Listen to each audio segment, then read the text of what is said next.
જય સ્વામિનારાયણ. આજે વાત કરવી છે ચિંતા નહીં ચિંતન કરો. બે મિત્રો હતા, પાક્કા મિત્રો. ધીરે ધીરે મોટા થયા.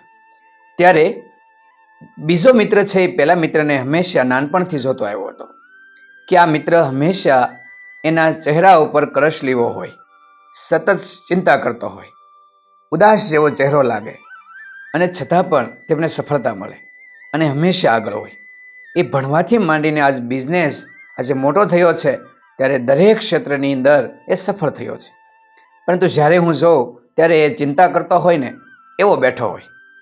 આથી આ વખતે એમ થયું કે આને પૂછી જ લઉં કે તું એટલી બધી ચિંતા કરશો છતાં પણ સફળતા કેમ મળે છે? આથી તેમના મિત્રએ કહ્યું, ભાઈ હું તને નાનપણથી ઓળખું છું, ભણતા ને ત્યારથી સતત તું ચિંતા કરતો હોય એવું લાગે, તારા ચહેરા ઉપર કળસલીઓ પડતી હોય એવું દેખાય, છતાં તું આટલી સફળતા કેમ મેળવ્યો છો? નહીંતર તો ચિંતા એ ચિતા સમાન છે, માણસ બળી બળીને ખાખ થઈ જાય. એના બદલે તું આટલા બધા પ્રગતિના પંથો સર કરી ગયો. ત્યારે પહેલા મિત્રએ કહ્યું, ભાઈ તું ભલે મને ચિંતા કરતો છો, પણ હું ખરેખર ચિંતા કરતો નથી. તો હું તો ચિંતાની જગ્યાએ ચિંતન કરું છું. તમને ભલે એવું લાગતું હોય કે આ મૂંઝાઈને ઉદાસ બેઠો હો, પણ હું ઉદાસ બેઠો નહોતો. હું એ સમયે ચિંતન કરતો, અને એ પણ ચિંતા કોઈ પ્રશ્ન મુશ્કેલી એની ચિંતા નહીં, પણ એ મુશ્કેલી જીવનમાં આવે એના ઉપાય શું એ ઉપાય માટેનું હું ચિંતન કરતો. માણસે સમસ્યાની ચિંતા નહીં પણ ઉકેલનું ચિંતન કરવું જોઈએ. જો એ માણસ કરતો થઈ જાય તો એની ચિંતા છે ને એ સફળતાની અંદર પરિણમે. આથી જ મને કદાચ આ સફળતા મળી હોય.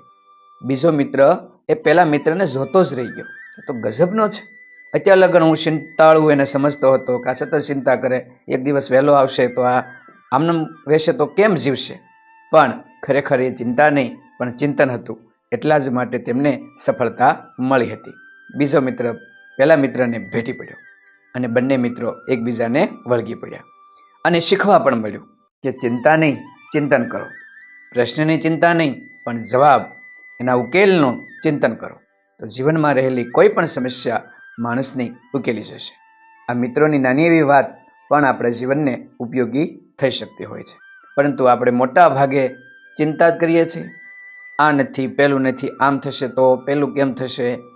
એના કરતાં એ વિચારીએ કે એ સમસ્યામાંથી બહાર કઈ રીતે નીકળશું, એના માટે શું કરીશું, કયો કયો રસ્તો છે, એના ઉપાયો શું છે, એનું જો ચિંતન કરશું તો ચિંતા કરવાની કશી જરૂર નથી.